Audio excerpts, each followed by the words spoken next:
தமிழ் கதைகள். தன்னம்பிக்கை கதைகள். கழுதையின் தன்னம்பிக்கை. ஒரு விவசாயி வளர்த்து வந்த வயதான பொதி சுமக்கும் கழுதை ஒன்று தவறி அவன் தோட்டத்தில் உள்ள வறண்ட கிணற்றில் விழுந்து விடுகிறது. உள்ளே விழுந்த கழுதை அலறிக்கொண்டே இருந்தது.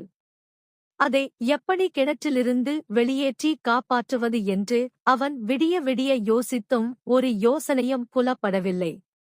காப்பாற்ற எடுக்கும் எந்த முயற்சியும் அந்த கழுதையின் விலையை விட அதிகம் செலவு பிடிக்கக்கூடியதாக இருந்தது.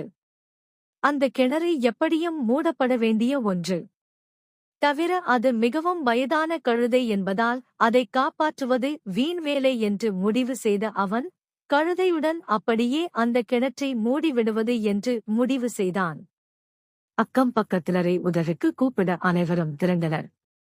சற்று அருகில் இருந்த ஒரு மண் திட்டிலிருந்து மண்ணை மண்வெட்டியில் அள்ளி கொண்டு வந்து அந்த கிணற்றில் அனைவரும் போட ஆரம்பித்தனர்.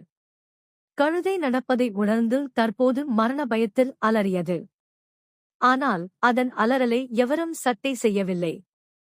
இவர்கள் தொடர்ந்து மண்ணை அள்ளி அள்ளி கொட்ட கொஞ்சம் நேரம் கழித்து அதன் அலறல் சத்தம் அடங்கிவிட்டது.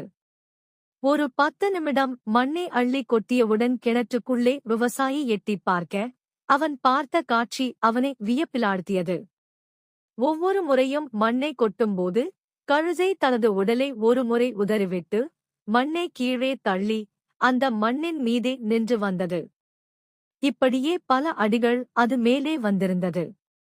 இவர்கள் மேலும் மேலும் மண்ணை போட போட கழுதை தனது முயற்சியை கைவிடாது உடலை உதறி உதறி மண்ணை கீழே தள்ளி தள்ளி அதன் மீது ஏறி நின்று வந்தது. கழுதையின் இடைவிடாத இந்த முயற்சியால் அனைவரும் வியக்கும் வண்ணம் ஒரு வழியாக கிணற்றின் விளிம்பிற்கே வந்துவிட்டது. விளிம்பை எட்டியவுடன் மகிழ்ச்சியில் கனைத்த கழுதை ஒரே ஓட்டமாக ஓடி தோட்டத்திற்குள் சென்று மறைந்தது. வாழ்க்கை பல சந்தர்ப்பங்களில் இப்படித்தான் நம்மை படுகுழியில் தள்ளி குப்பைகளையும் மண்ணையும் நம்மீது கொட்டி நம்மை சமாதி கட்ட பார்க்கும். ஆனால் நாம் தான் இந்த கழுதை போல தன்னம்பிக்கையும் விடாமுயற்சியும் கொண்டு அவற்றை உதறித் தள்ளி மேலே வரவேண்டும். நம்மை நோக்கி வீசப்படும் ஒவ்வொரு கல்லையும் சாமர்த்தியமாக பிடித்து படிக்கற்களாக்கிக் கொள்ள வேண்டும். எத்தனை பெரிய குழியில் நீங்கள் விழுந்தாலும்.